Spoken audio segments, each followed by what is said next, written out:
Dia napaka ampotsika tsirairay avy ane ny fiadanany Kristy. Efa niainana ary mbola iainana mandritra izao volana Aprily izao amin'ny fiainantsika Fiangonan'i Jesosy Kristy eto Madagasikara, ny lohahevitra hoe vavolombelon'ny fitsangana amin'ny Tompo ny mino. Dia novakitsika ireo perikopa telo bokin'ny Daniela, misy ny Mikaela Andrian-dehibe, filazantsara ny Lioka, mbola fanamafisana ny fitsangana amin'ny Tompo tamin'ny maty, ary ny asan'ny apôstôly, ireo apôstôly nijoro vavolombelona ny amin'izany tantara amin'ny Tompo sy ny fitsangana amin'ny Tompo amin'ny maty izany.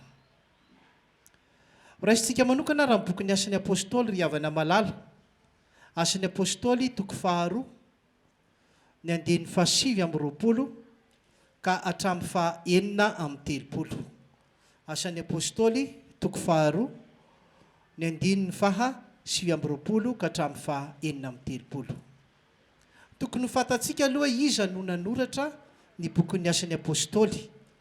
Ny bokin'ny asan'ny apôstôly raha ohatra tsika ka mamaky ny fiatombohan'ny filazantsarany Lioka, izao ny vaky ny teny ao amin'ny fiatombohan'ny filazantsarany Lioka ry havana malala.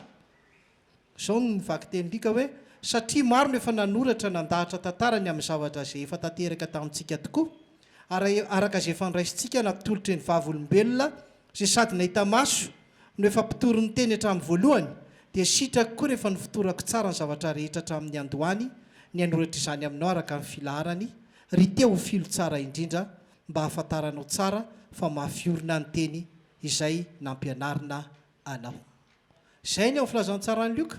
Ary ahoana amin'ny fiatombohan'ny bokin'ny asan'ny apôstôly, ary amin'ny toko voalohany amin'ny asan'ny apôstôly andeha koa inge ho vakitsika izany teny izany.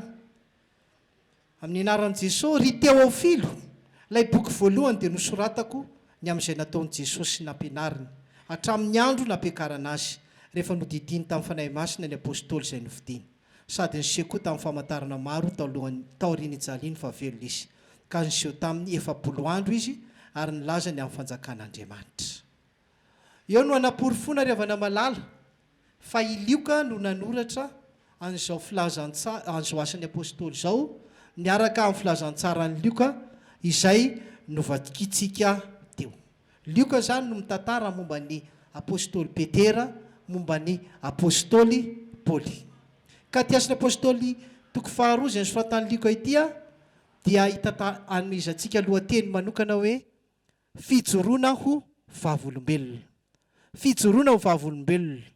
Ary karazana toriteny zao nataon'ny Petera zao, fanekempinoana nataon'ny Petera. Fanekempinoana nataon'ny Petera. Zaraina telo ry havana malala ny toriteny amin'izany fijoroana ho vavolombelona izany. Ahoana ny fanombohana ny fijoroana ho vavolombelona? Inona ny ivo ny fijoroana ho vavolombelona? Ary ahoana ny fanohisana ny maha vavolombelona? Raisintsika tsirairay avy ireo ry havana malala. Voalohany ary fanombohana ny fijoroana ho vavolombelona dia ndeha ho porofontsika ny fiavian'i Jesosy tamin'ilay andiny 7:20 sy 7:30 tamin'ny asan'ny apôstôly toko 2 teo nahitana izany. Rehefa nilatsaka ny fanahy masina tamin'ny apôstôly, gaga ny olona satria nahay ny fiteny samihafa ny mpianatra, ary azo antoka fa tamin'izay fotoana izay dia efa nisy ny teny malagasy fa taty aoriana vao nifoy izany. Notononona ary izy ireo apôstôly ireo hoe mahamdivay angambo ireo matoa mahay fiteny hafa tahaka izany. Inona nefa ny vokatra izany rehefa nijoro vavolombelona Petera, natao batisa ny olona, nitaomina hibebaka izy ireo, ary rehefa vita izany dia nitoriteny Petera, ary ity ampahany teny ity no toritenin'ny Petera ho fijoroana ho vavolombelona. Izao ary ny fanazavana izany, nanaporofony Petera ny amin'ny fiavian'i Jesosy dia nitediarana avy amin'ny Davida. Noporofona fa nisy Davida ary mbola hitany eo ny fasany. Tsy hoe tantara nofinofo fotsiny akory izany izany tantaran'i Davida mpanjaka izany, ny andiny 7:20.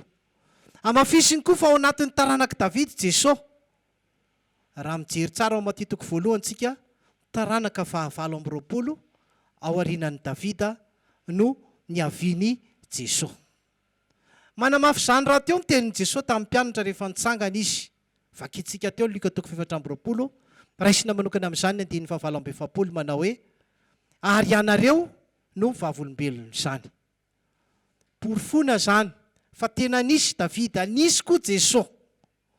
Ary izany nge ny porofo nantsoantson'ny olona ao Matthieu 2:7 manao hoe hosana, hosana ho an'ny zanaky Davida, nitady vonjy izay nitsarovantsika tapabolana lasa izay tamin'ny alahady ny sapandrofia. Inona ary no fampiarana an'izany ankehitriny? Ny toritenin'ny Petera ry havana malala dia fototra any ankehintsika ny testameta taloha iray manontolo. Misy mantsy variana loatra amin'ny testameta vaovao dia tsy miraharaha ny testameta taloha. Ny baiboly manontolo no baibolyntsika izay mahatonga an'ilay teny amin'ny teny fototra manao hoe sola scriptura. Ny soratra masina rery ihany. Ka ny toritenin'ny Petera eto dia manamafy fa marina amin'ny testameta taloha iray manontolo ary mbola marina amintsika amin'izao fotoan'izao. Miantso anao aran'ny tompo. Ekenao ve ny drafitrasan'Andriamanitra izay efa niaingana tamin'ny fahamoronany an'izao tontolo izao. Izy ilay be fitiavana mbola namonjy antsika tamin'ny alalan'i Jesosy ary manavao antsika amin'ny alalan'ny fanahy masina. Ekenao ve izany? Raha izay raha ny fanombohana ny fijoroana vavolombelona, manona kosa ny ivo ny fijoroana vavolombelona, dia ny 9:3 sy 2:3 no ahitantsika izany. Jesosy maty sy nitsangana. Faminaniana efa ela ny fitsanganan'i Jesosy ka hijoroana ho vavolombelona fa tanteraka eto. Izay maivo ny fijoroana vavolombelona, Jesosy maty ary nitsangana. Tsy nafoy tany amin'ny fiainatsita, tsy hoe maty Jesosy dia iny fa tsy niverina intsony. Tononona moa fa lasa nitory tany amin'ny fiainatsita izy. Fa nitsangana izy tsy tratry ny loha. Ary tena nitsangana izy fa tsy matotoa. Ahoana tsara hoe? Nitsangana izy tsy tratry ny loha. Tena nitsangana izy fa tsy matotoa. Betsaka mantsy ny mbola nanaovan'ireo jiosy tamin'izany fotoana izany, ny karamaina hoe nangalariny mpianatra ny fatin'i Jesosy sy ny karazany. Fa porofona fa tena nitsangana ary izany no ijoroan'ny apôstôly Petera aty amin'ny bokin'ny asan'ny apôstôly fa tena nitsangana Jesosy. Manamafy izany filazantsara ny Luka 5:20, 9:7 ary izy taminy. Izao ny voasoratra fa Kristy hiaritra ka hitsangana amin'ny maty amin'ny andro fahatelo. Io zany hoe fiaretana nefa tsy tratry ny loha. Matetika mantsy rehefa misy zavatra atao maharitra be, ohatra ny akondro. Rehefa atao maharitra loatra dia maninona ilay akondro? Loha. Atao vela be ao anatin'ny etanao ange ny kaki, mifitetaka ao dia masiso. Ary jereo tsara ny olona fa rehefa maty dia manenina misimba ny nofony. Simba ary miamasiso. Fa Jesosy tsy mba tratra an'izany, nitsangana tamin'ny maty izy. Azo notsapahitanana tokoa Jesosy no anaty porofonan'izany ary Tomasy ny vavolombelona izany. Tsy nino mihitsy Tomasy raha tsy nitsapany olatra tamin'ny tanan'i Jesosy sy ny lany voany izay voalefina ka nahavaky vava azy. Ahoana ny tenin'ny Tomasy tadidinao ve? Ao amin'ny fanekepinontsika manao hoe Tompoko sy Andriamanitra. Tokony ataontsika foana izany, fanekepinoana izany ho fijoroana vavolombelona Jaona 2:2. Ny ivon'ny fanekepinontsika ry havana, na ny voalohany na ny faharoa na ny fahatelo na ny fahefatra, Jesosy maty ary nitsangana. Resy izao tontolo izao. Ary io ny fanamarinana amin'ny batisantsika. Hitantsika izany any amin'ny Filipianina 2:5 ka hatramin'ny 1:20. Le aoka ho aminareo izao saina izao izay tao amin'ny Kristy Jesosy koa nanaikatra amin'ny fahafatesana teo amin'ny hazo fijaliana. Miantso anao aran'ny tompo. Fantatrao ve ny dika amin'ny batisanao? Ny batisana atao tamintsika lasan'i Jesosy teo amin'ny hazo fijaliana ny ota ary resiny teo amin'ny hazo fijaliana.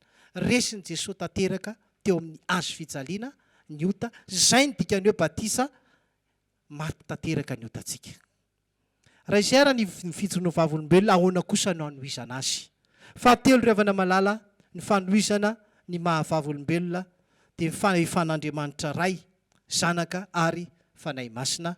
Hitantsika amin'ny 7:30 ka hatramin'ny 9:30 amin'ny asan'ny apôstôly 2 izay efa nivakiantsika izany.